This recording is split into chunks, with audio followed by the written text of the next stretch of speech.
I want to go to my good friend John Robleski in New Jersey, WABC. I love this man and his family. He's a wonderful, wonderful man, a Gold Star family. How are you, John? Hey, Mark.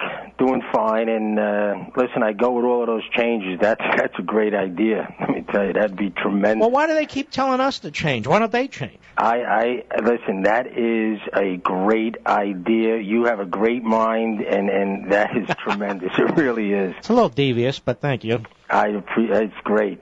Listen, I got a little more different perspective on this Benghazi debacle.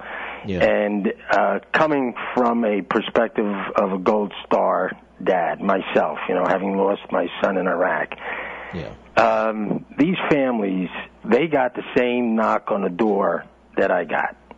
Yeah. And any Gold Star family member knows what that knock is. They deserve the truth. They deserve to know, did their son, father, brother, sister, uncle, did they have to die? Where was the security? What went on there? How did they die? Were they sodomized? Were they dragged through the streets? What happened to them? They deserve to know. Yeah. I've been watching what's going on, and I heard Mr. Woods, speak on Hannity's show. I read his interview with Glenn Beck, and I hear people say, Obama's really a nice guy, and I say no, I can't see how he can be, or anybody can say he's a nice guy. I saw the film, when he was there with Hillary and Biden, and I hope the three of them are listening to me talk. I really do. And they all put their sad faces on, and, they greeted the caskets and the families, and I read Mr. Woods' interview, and he talked about how he didn't feel that there was any remorse. Vice President Biden had a very inappropriate. Vulgar. You know what? That guy is just vulgar, isn't he, John? Oh, I'll tell you, what he said to that Gold Star dad is just uncalled for. And then Hillary talks about, well, we're going to get this guy, and we're going to prosecute the guy that made the film. And Mark, this was 3-4 days after 9/11. They knew it had nothing to do with the film, and still lying to these families that lost their loved ones. And, there comes a time where you have to, face yourself. You got to look in the mirror, and you got to answer to yourself. I don't know how these people can look in the mirror and answer to themselves after facing these families and promising them that they are going to get the truth and they're going to know this. I was fortunate, and I spoke with the nurse that was with my son his last hour. I stood on the spot in Ramadi where my son was shot. I stood there, and I very fortunate. I met with President Bush 3 different occasions. The last time we met with him, he invited me and my family to the Oval Office. And now this man has compassion. All right, this man was remorseful. I mean, he hugged my wife and he cried, and you could tell that he was genuine in his feelings. He looked my sons and myself in the eye, and he told us why my son died. He told us, he laid out why he decided to go to Iraq. And he was truthful. He was honest with us. He was forthright. And the guy showed a tremendous amount of character. And when you hear, and if anybody wants to, they can go on and Google Charles Woods, and they can look at his interviews. And when I read that, I just, it was emotional, and it brought tears to my eyes.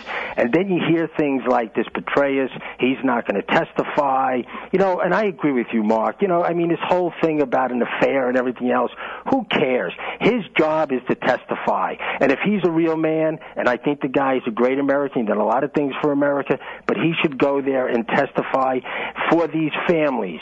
Forget about America. He owes these 4 families. Hillary Clinton, she's in Australia, and I heard in a wine testing.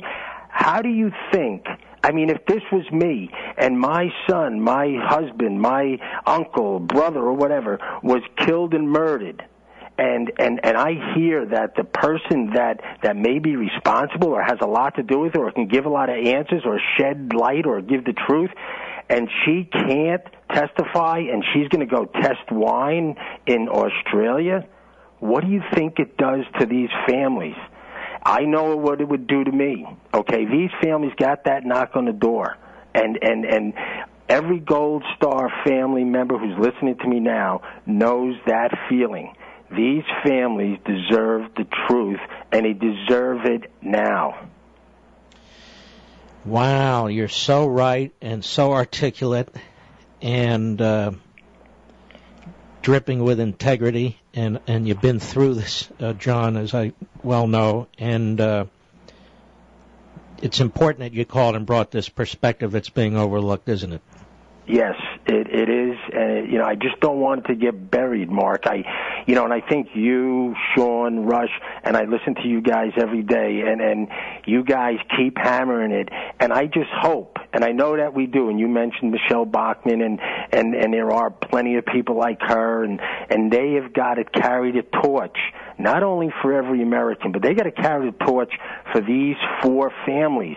These 4 families are relying on these people. And again, they have to go home, they got to look at themselves in the mirror, and they got to answer to themselves. And they got to show character, intestinal fortitude, and find out the truth for these families. I know what it did for me, and I know everything that happened with my son, and I spoke to his guys that were there with him and everything, and I spoke to the nurse, like I said, that was with him in his last hour, and the Christian songs that she sang with him, and that meant so much to me, my wife, and my other 3 boys, that more than anybody can say or do. But we know that he died in peace, and he died a hero. And that's what these families have to be assured of, and they need to know the truth. You know, John, Mr. Woods, as I recall, he said that when Obama looked at him, it was as if he wasn't looking him in the eyes, was looking past him, and that he felt that Obama's comments to him were really very superficial. And isn't that what he said? Yes, he said that. He said that he had the feeling that there was no remorse from any of them. And he had the feeling, he said, when he shook his hand, it was like shaking the hand of a dead fish. And you're right. In that interview, he says that Obama could not look him in the eyes. And that's the one thing I remember with President Bush. I mean, he looked every one of my family members in the eyes. And like I said, I'll never forget him hugging my wife, kissing her on the head, and saying, "How you doing, Mom? How you doing, Mom?" He was a decent human being, no question, a wonderful human being. Unbelievable. Just such a compassionate, truthful. You know what it was, Mark? You knew that he felt our pain. You just knew that. I'm going to tell you something, John. You don't have to agree with me. I said this the other day. I really feel like we civilians really have let our military down, our vets down by re-electing this man. I really do. And that wasn't discussed enough either. You got a few million people on the whole who put their lives on the line or support people who put their lives on the line. A tiny fraction of the population. Obama's targeted them with their TRICARE coverage, with the Veterans Administration, and their equipment and all the rest of it. And what do? We re-elect the man. You're right. And it's sad. Mark, I agree with every word you just said. This man does not like our military. He wants to break it down. He wants to make cuts.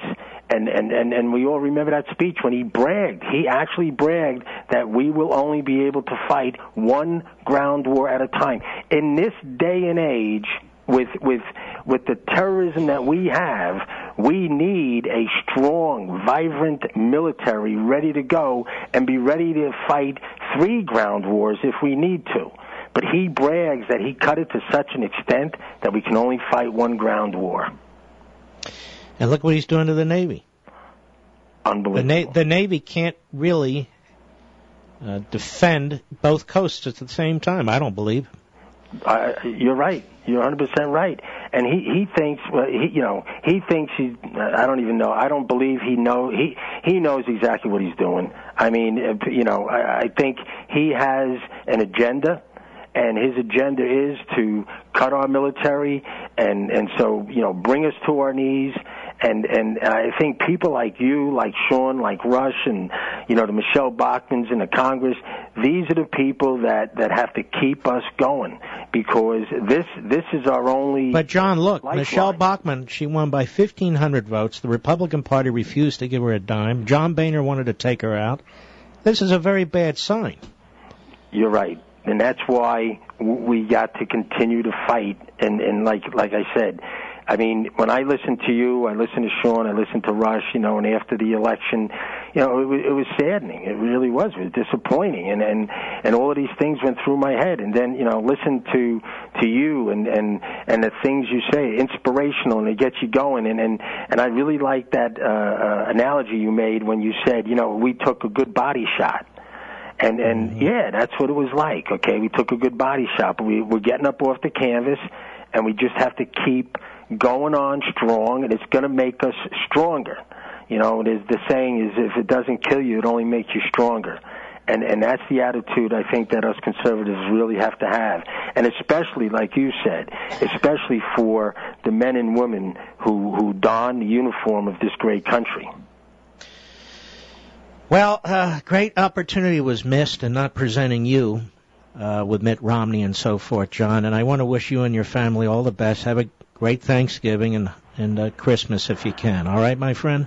All right, Mark. And listen, it was great seeing you at Bark in the Park, and that was a great time. And you as usual, you did a great job. And I know the guys from the parks there, because I deal with them, and they said, they're expecting like maybe 1,000 people or so, and I think they said they had 6,000-7,000 people. And I told them, yeah, that's because of Mark Levin. That's why. Well, God bless you, my man. I really wish you and your family the best. You take care, okay? Thank you. Okay, Mark. It's always a pleasure. Give my regards home, and have a great Thanksgiving. I will. You too. I mean, what a man, what a family, what a call. That's all I can say. I can't add to it. I don't know what to say. But he's right. What about that perspective? Those families need answers, too. They're not even treated like an afterthought. They're not in anybody's thoughts.